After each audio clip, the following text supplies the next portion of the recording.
Assalamualaikum warahmatullahi wabarakatuh. Ila hadratin Nabi Mustafa Muhammadin sallallahu alaihi wasallam wa ala alihi wa ashabihi wa auladihi wa azwajihi wa dhurriyyatihi wa man intasaba ilaihi wa ila hadrati jami'i musannifi wa muallifi kutubina khususan musannifi wa muallifi hadzal kitab wa ila hadrati jami'i masyayikhina khususan Baja Zulimah yang radhi aja Ki Hamim Nazulaki wa ila hadrati ya Allah keluarga kampus hijau al-ahya'i minhum wal amwat khususan Bapak Didi ij'alhu ya Allah sihatan wa afiyah lahumul fatihah. A'udzu billahi minasyaitonir rajim. Bismillahirrahmanirrahim. Alhamdulillahi rabbil alamin arrahmanir rahim maliki yaumiddin. Iyyaka na'budu wa iyyaka nasta'in ihdinas siratal mustaqim siratal ladzina an'amta 'alaihim ghairil maghdubi 'alaihim waladdallin.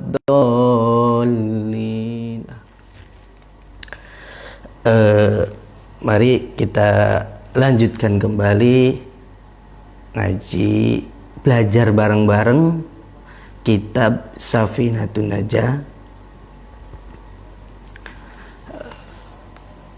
yang mana minggu kemarin kita sudah pembukaan muqaddimahnya. Sekarang fasal awal, yakni tentang rukun Islam. Bismillahirrahmanirrahim. Faslun utawi iki iku ana fasal suwiji arkanul islami utawi piro-piro rukune Islam iku khamsatun ana 5. Syahadatu an nyatane nyekseni sak temene kelakuan iku la ilaha ora ana pangeran kang hak den sembah iku maujud illallahu angin Gusti Allah. Nah, perlu kita ketahui ini ada bahwasanya kewajiban setiap orang yang sudah mukallaf, baik dia itu walau kana raqiqon, walaupun dia seorang budak. Kalau sekarang alhamdulillah sudah merdeka semua, tidak ada yang budak. Saya ulangi, setiap atau wajib bagi setiap orang yang mukallaf. Mukallaf itu artinya adalah baligh aqil, orang yang sudah baligh, orang yang sudah mencapai baligh. Nanti ada babnya setelah ini. Dan juga aqil, akalnya sehat. Nah, bagi mereka yang sudah mukallaf, maka ayya'rifa arkanal Islam wal iman. Wajib hukumnya mengetahui rukun-rukun Islam, juga harus mengetahui rukun-rukun iman. Tidak hanya itu saja, wa yajibu alaihi aidon ayya'rifa aqaidal imani wa hiya as-sifatul wajibah lillah wal mustahil alaihi wal jaiza fi haqqihi ila akhirih. Begitu juga bagi orang yang mukallaf, aqil baligh, ini juga harus atau wajib mengetahui akidah-akidahnya iman. Artinya adalah pengertiannya yang biasa kita kenal dengan aqaid 50. Aqaid 50 itu jumlah 20 sifat wajib Allah, 20 sifat muhal Allah, kemudian 1 sifat jaiz Allah. Itu sudah 41. Ditambah dengan sifat wajib Rasul 4, sifat muhal 4 Rasul ya. Kemudian sifat jaiznya Rasul pun jumlahnya 1, sehingga jumlahnya 9. punyanya Allah wajib muhal jaiz itu jumlahnya 41. Kemudian punyanya Rasul 41, yakni wajib muhal dan jaiznya jumlahnya 9. Sehingga kalau di total itu jumlahnya menjadi 50. Nah, ini adalah kewajiban orang yang sudah mukallaf. Wajib hafal, wajib tahu juga. Jadi kalau kita tidak tahu aqaid 50, tidak tahu rukun Islam, rukun iman, ya berarti kalau meninggalkan wajib ya mendapatkan dosa. Kembali lagi, tadi yang saya baca rukun Islam ini jumlahnya ada 5, yakni yang pertama syahadatu alla ilaha illallah, bersaksi bahwasanya tidak ada Tuhan selain Allah. Allah ini memiliki sifat yang sempurna dan juga dibersihkan dari setiap sifat kekurangan yang hanya dimiliki oleh manusia ini kalau kekurangan. Kemudian wa anna Muhammadan lan sak temene Nabi Muhammad iku Rasulullah utusane Allah. Nah ini di satu paket, artinya ada syahadat tauhid, ada syahadat Rasul. Jadi yang pertama bersaksi bahwasanya tidak ada Tuhan selain Allah dan juga Nabi Muhammad merupakan utusan Allah. Di sini diterangkan di kitab Kasifatus Sajanya bahwasanya nama Nabi Muhammad, nama Muhammad ini adalah nama yang paling utama daripada nama-nama beliau. Nama beliau sangat banyak sekali, di antaranya Muhammad ini, dan Muhammad ini adalah yang paling utama. Kemudian wal musamma lahu bidzalik jadduhu Abdul Muttalib fi sabi'i wiladatihi li mauti abihi qablaha. Penamaan Muhammad ini yang memberikan nama adalah kakeknya yang bernama Abdul Muttalib pada umur 7 hari kelahirannya Nabi Muhammad, karena memang ayahnya Sayyid Abdullah ini terlebih dahulu meninggal dunia, sehingga yang menamakan adalah kakeknya yang bernama Abdul Muttalib.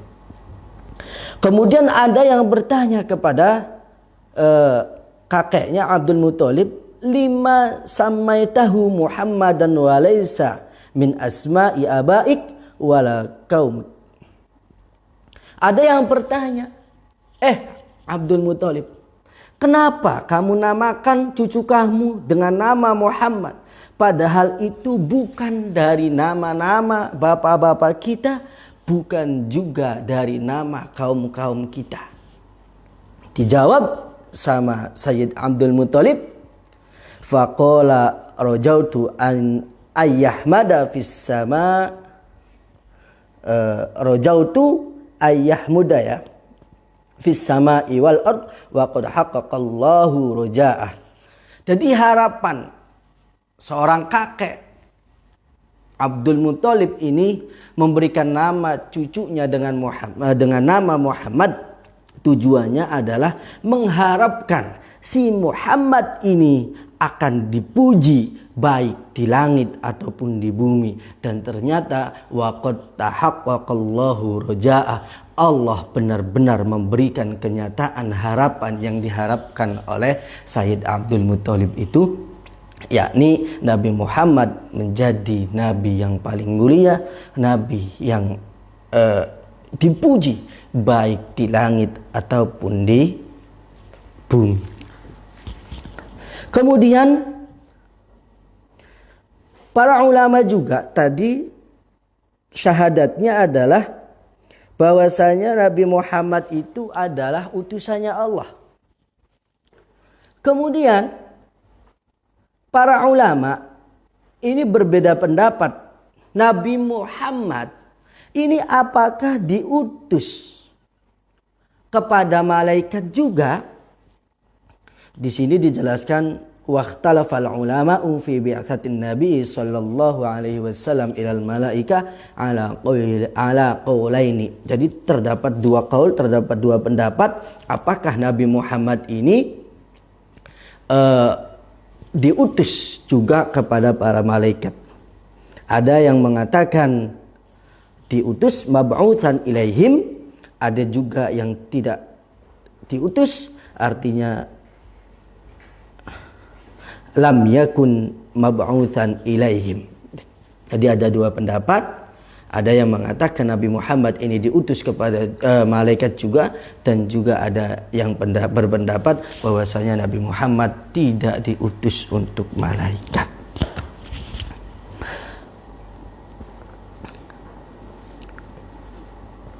Kemudian wa iqamus sholati, lanjut menengake salat, lanjut menengake sembayang. Ini rukun Islam yang kedua. Salat merupakan afdalul ibadatil badaniyatud dhahirah wa ba'daha as-saumu summal hajj summaz zakah. Ibadah badaniyah, ibadah badan yang zahir, yang kelihatan, ini yang paling utama adalah salat. Jadi ibadah badaniyah zahirah, ibadah badan yang luar, yang kelihatan kepada Allah, ini yang paling utama adalah salat. Summal hajj wa ba'daha as-saum, kemudian puasa, haji, baru zakat. Ini urutan keutamaannya. Saya ulangi, keurutan atau keutamaan ibadah badaniyah dhahirah, ini urutannya adalah salat, puasa, haji, kemudian baru zakat.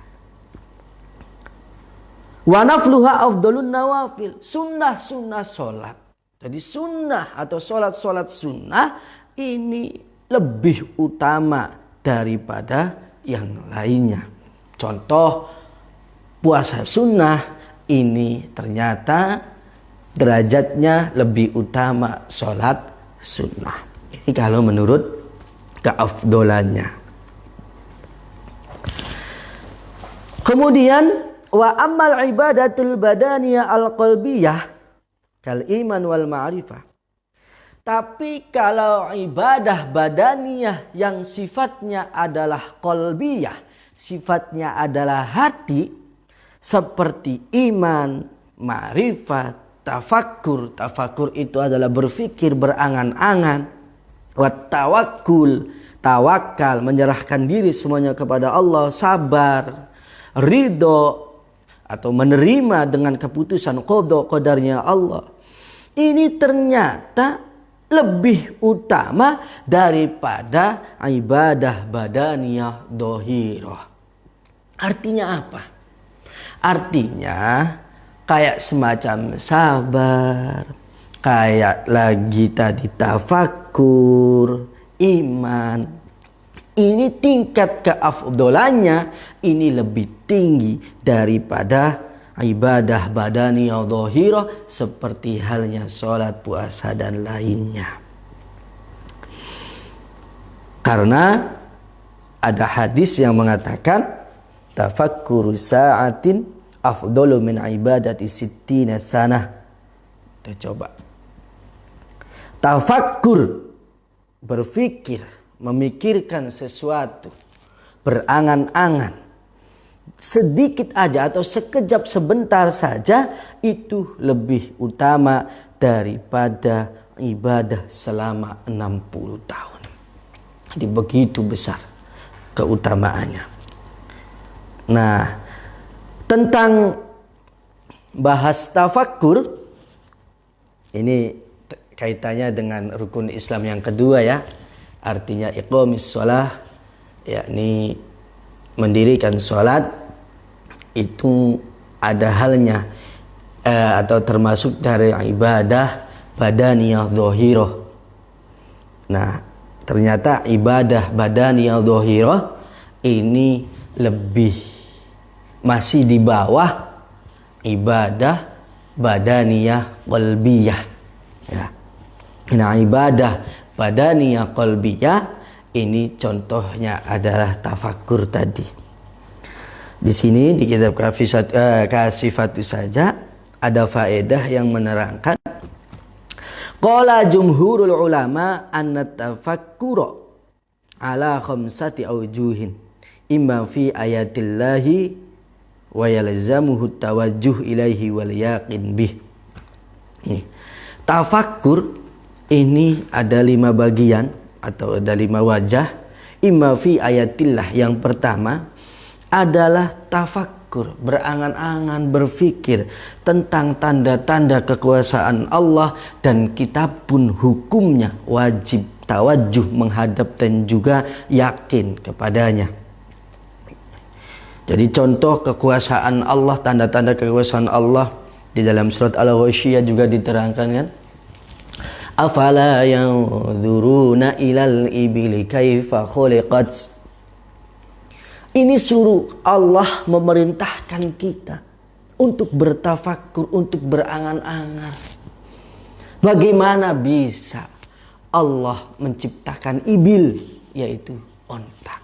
Nah ini kalau kita mengikuti hadis di atas tadi, tafakkuru sa'atin. Berpikir kok bisa sampai-sampai Allah itu menciptakan onta. Dipikir lagi, kenapa onta itu kok minumnya banyak tapi nanti gak haus-haus. Kemudian juga tenaganya kuat. Sehingga kalau zaman Rasulullah digunakan untuk hijrah, digunakan untuk berdagang dan lain sebagainya, untuk mengangkut barang. Itu kalau kita berpikir, bertafakkur bagaimana atas tanda-tanda kekuasaan Allah, maka nanti kita akan tawajuh benar-benar iman kepada Allah dan juga harus meyakininya. Kemudian tafakkur yang kedua adalah au fi ni'matillahi wa yatawalladu anhu al-mahabbah. Tafakkur atas nikmat-nikmat Allah, sehingga kalau kita bertafakkur atas nikmat-nikmat Allah, itu akan memunculkan mahabbah, kecintaan kita kepada Allah Subhanahu wa taala. Jangankan kepada Allah ya, kalau kita sering diberi sama saudara, sama teman, satu kamar sering ngasih, insya Allah kita pun akan menyukai. Artinya akan menyukai yang memberi kita tadi. Begitupun ketika Allah memberikan nikmat-nikmat kepada manusia, kepada makhluknya, kalau kita mau berpikir, nanti akan menjadikan dari kita mahabbah, cinta kepada Allah. Kemudian tafakkur yang ketiga, au fi wa'dillahi wa yatawalladu anhu ar-rughbah. Yang tafakkur yang ketiga adalah tafakkur atas wa'dillah, janji Allah, sehingga nanti akan memunculkan keinginan, hasrat untuk melakukan amal soleh. Saya contohkan. Di Al-Quran itu banyak sekali barang siapa nanti yang akan yang iman, yang mau iman dan beramal soleh, nanti akan dijanjikan oleh Allah akan masuk ke dalam surga.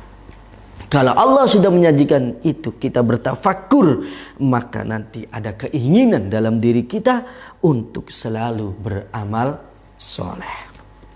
Kemudian tafakkur yang keempat adalah au fi wa'idillahi wa yatawalladu anhu ruhbah. Bertafakkur atas ancaman Allah, sehingga itu akan memunculkan pada diri kita ada ketakutan untuk mendapatkan siksa. Saya contohkan, kalau Allah nanti ada ancaman, nanti kalau yang tidak mau bersyukur kepada saya, maka nanti akan masuk ke dalam neraka. Nah, itu pun nanti akan muncul pada diri kita. Kalau mau bertafakkur atas ancaman Allah, maka akan muncul ketakutan pada diri kita akan mendapatkan siksanya.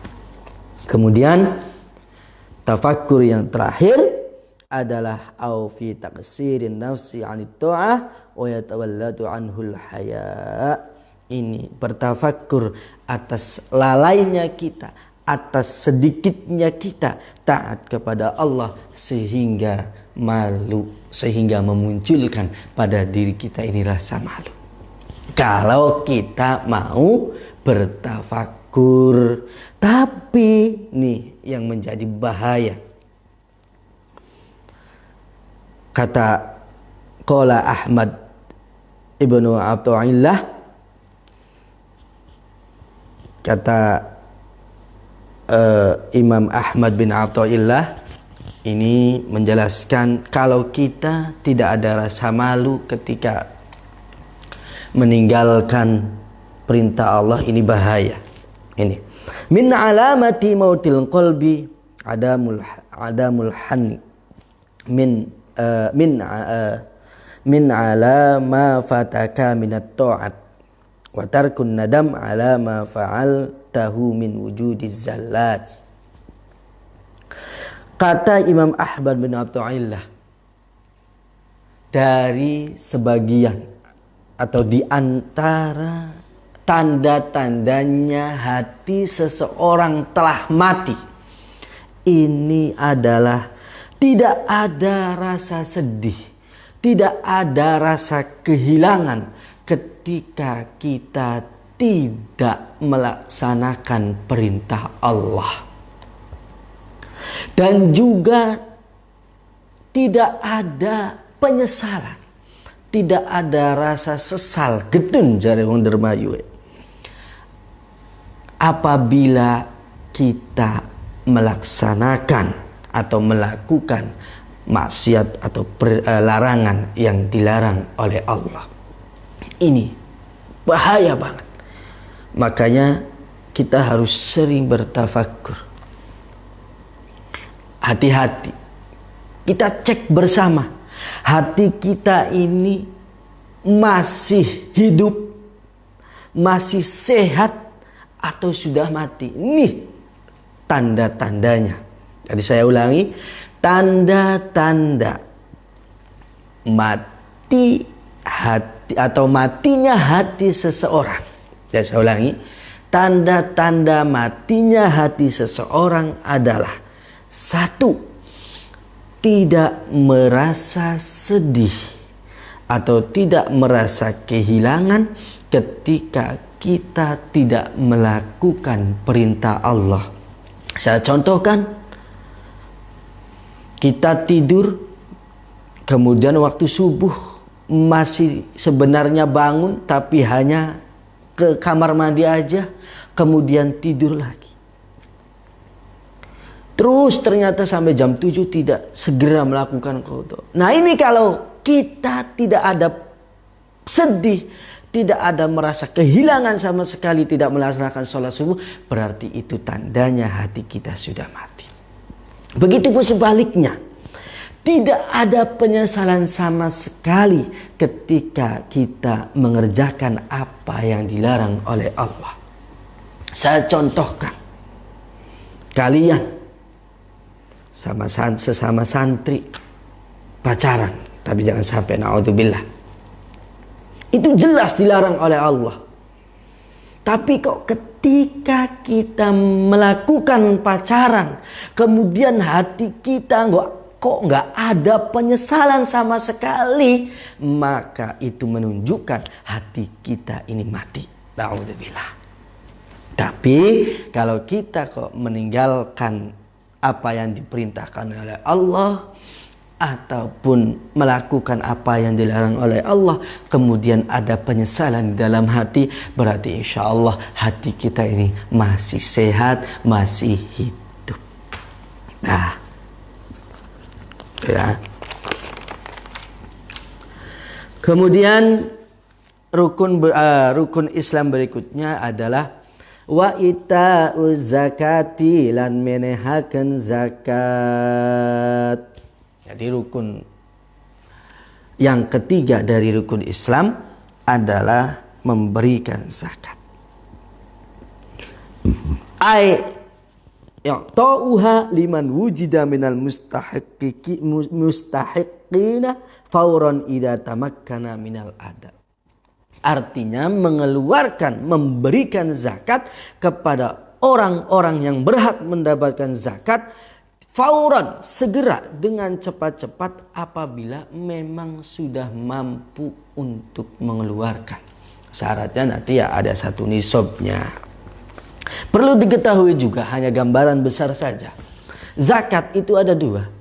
Nanti ini yang wajib, kalau zakat ini wajib hukumnya. Jadi zakat itu ada dua. Ada yang namanya zakat mal, ada yang namanya zakat badan.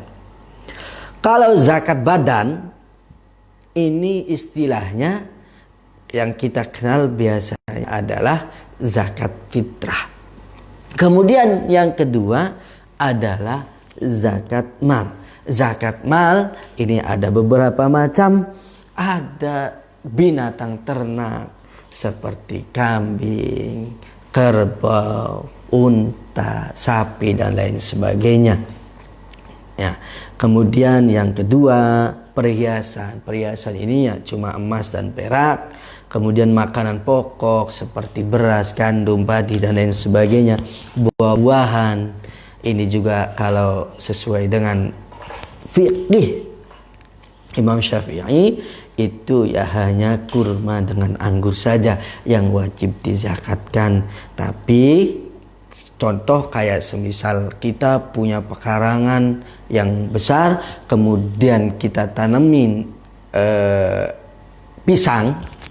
Nah ini sebenarnya kalau dimakan sendiri ini tidak ada zakat. Tapi kalau diperdagangkan nanti masuknya ke zakat perdagangan. Kemudian yang terakhir dari zakat mal adalah zakat perdagangan itu. Syaratnya biasanya adalah sudah 1 tahun dan juga sudah memenuhi 1 nisab.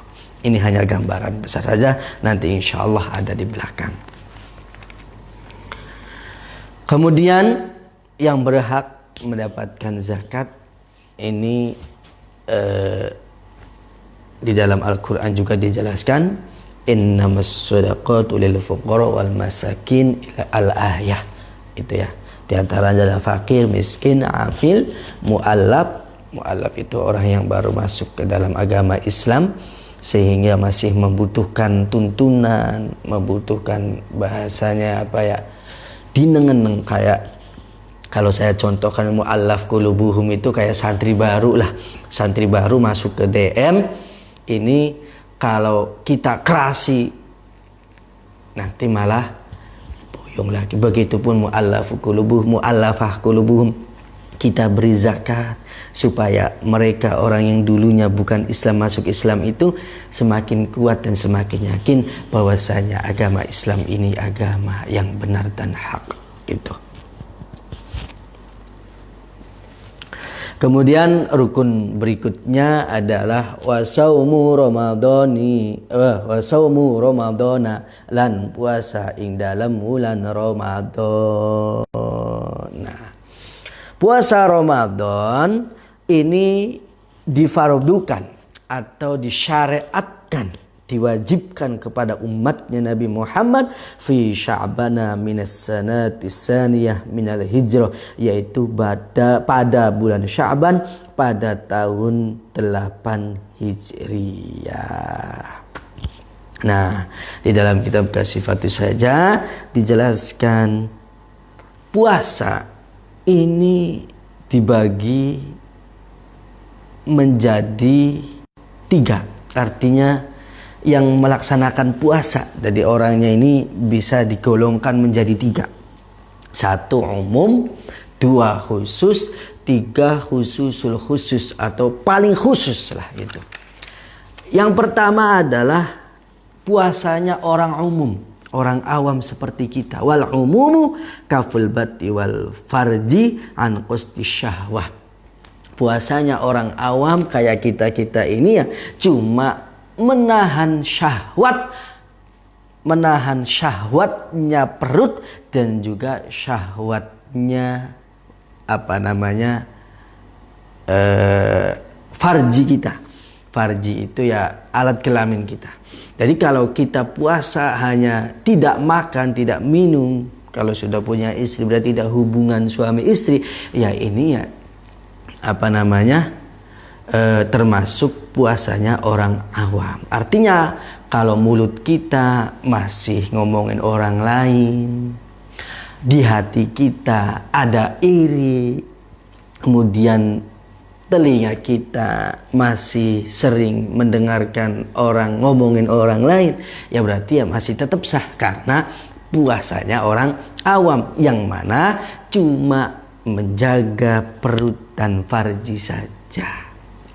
Kemudian pembagian yang kedua, golongan yang kedua adalah orang yang khusus.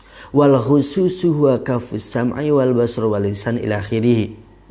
Puasanya orang khusus yaitu menjaga pendengaran, penglihatan, lisan, tangan, kaki dan semua anggota tubuh supaya tidak melakukan dosa. Nah, ini puasanya orang khusus, tidak hanya tidak makan dan juga tidak berhubungan badan saja, tapi menjaga semua anggota tubuh untuk melakukan dosa. Andai orang khusus seperti ini kok puasa, kemudian dia masih ngomongin orang lain, maka orang khusus ini batal puasanya. Luar biasa. Ini biasanya khusus ini adalah orang-orang yang soleh. Kemudian golongan yang ketiga adalah khususul khusus atau paling khusus gitu. Ya, ini sorful qalbi ila akhirih.